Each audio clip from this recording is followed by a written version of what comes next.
Yo, what is up, guys? It's Cone, back to you again for the final time this season with an After the Buzzer video. The Milwaukee Bucks are your 2021 NBA champions.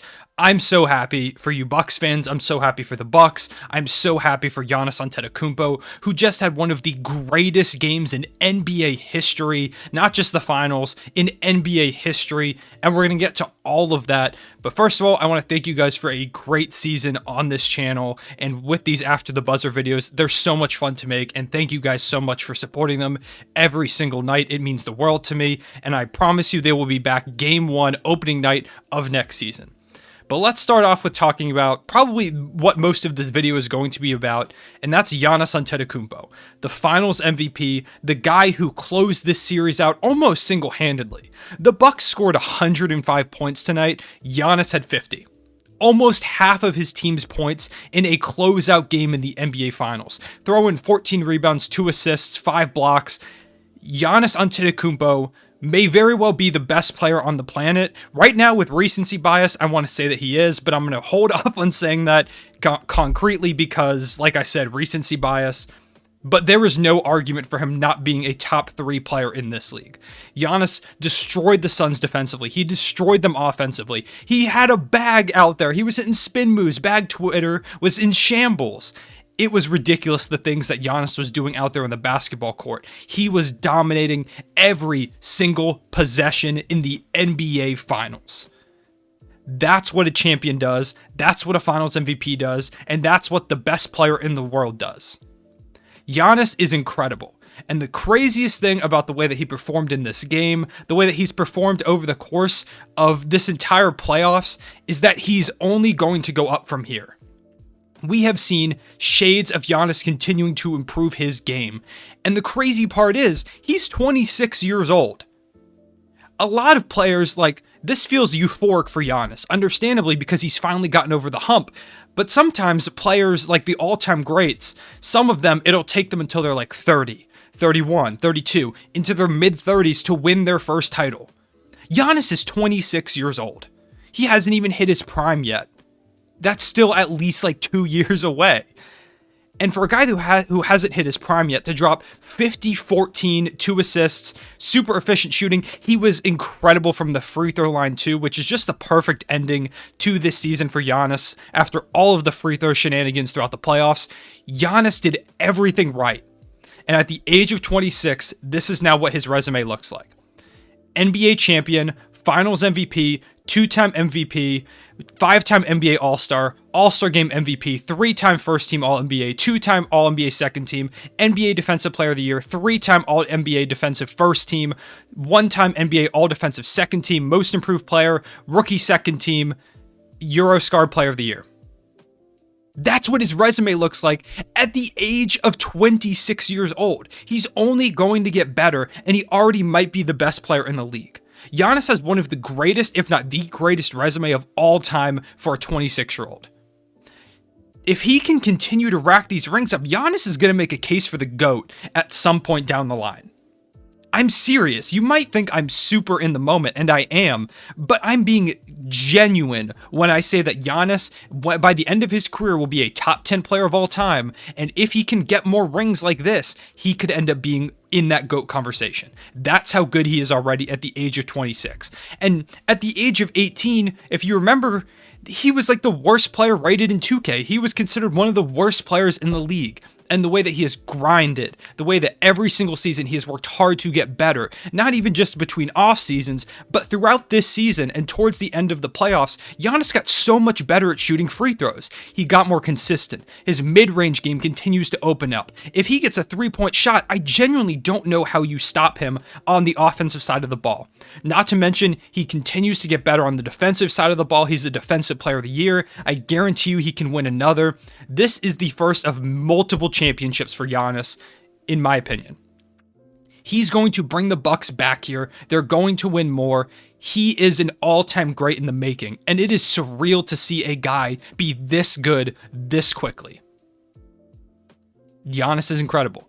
and it made me so happy to see him win that ring.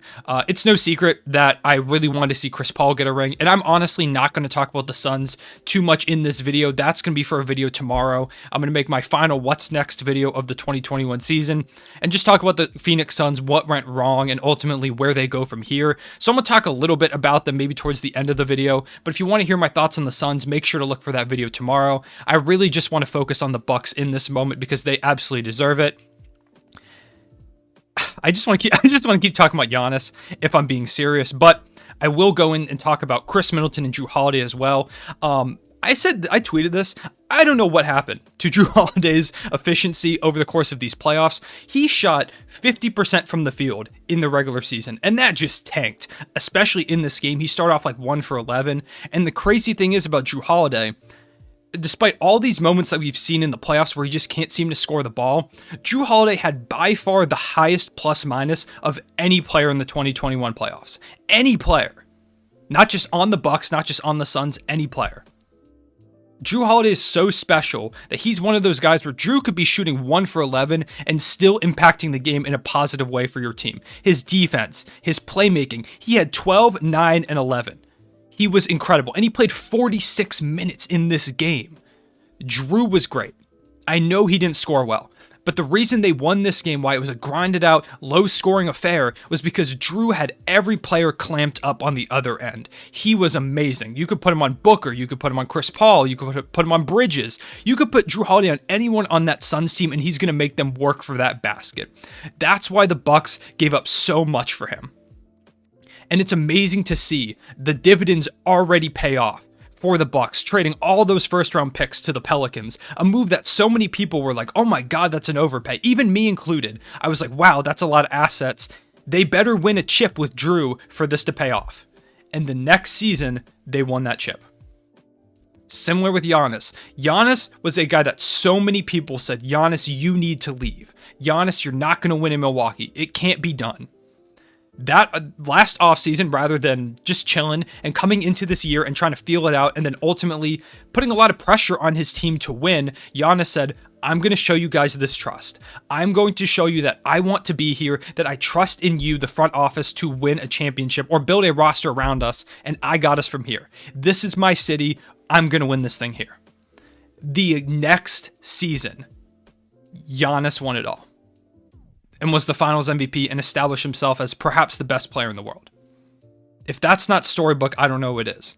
Chris Middleton, a guy that a lot of people just didn't see as a very good player for a long time. A guy that has been super underrated for so long. When he got that big contract, people were like, what are the Bucks doing? There's no way they can win with this much money for Chris Middleton.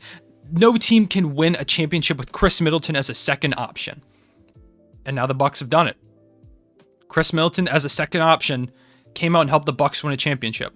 He had 17, 5, and 5. It wasn't an incredible game by any means, but at the end of the game, they needed a couple clutch buckets. The Suns started to make kind of a run, and Chris Middleton hit some really dirty, just tough turnaround mid-range jumpers that won them this game. Chris came up massive. I can't overstate how big Chris was in those final minutes, playing good defense and hitting those tough shots. He was great. And I want to give a big shout out to Bobby Portis.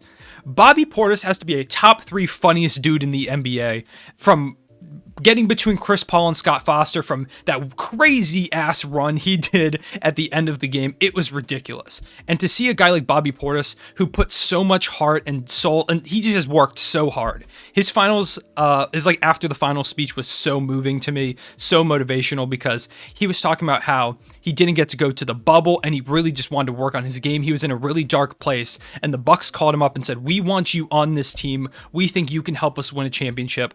And the way that the Milwaukee crowd, the Milwaukee fan base, the team, the way that they embraced Bobby Portis and the way that he gave back to them, putting up 16 in a finals game, it was amazing.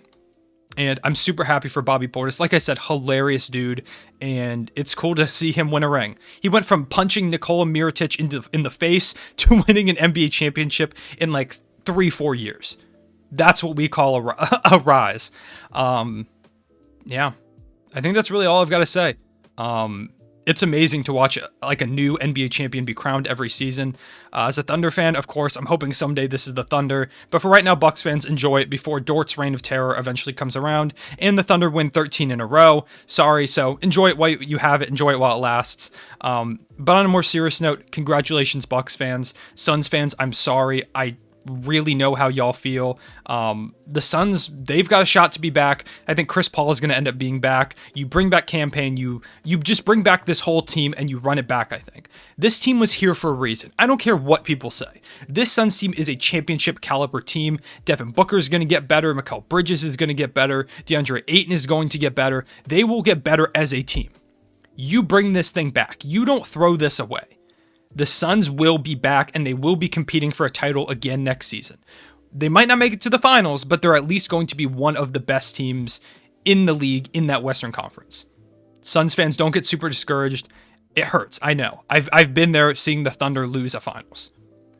But trust me when I say there is potential in this team. And the final shout out of this video is going to be to Mike Budenholzer. Extend Mike Budenholzer. He did a great job. He did phenomenal in this last game. I'm going to give him credit. Jeff Teague played 2 minutes in this one. I still don't know how Jeff Teague was getting minutes in these finals games. But you know what? Mike Budenholzer, he did it. He is an NBA championship coach, and I said this in a previous video, but I really don't know if it's possible to win a championship as a bad coach. So at least Budenholzer is average, and for right now, from what I've said about him in previous videos, that is a huge plus from Mike Budenholzer. Congratulations, Bucks fans. Congratulations to Giannis Antetokounmpo, Finals MVP. Already building his resume as one of the greatest of all time. I'm so excited to see where his career goes from here.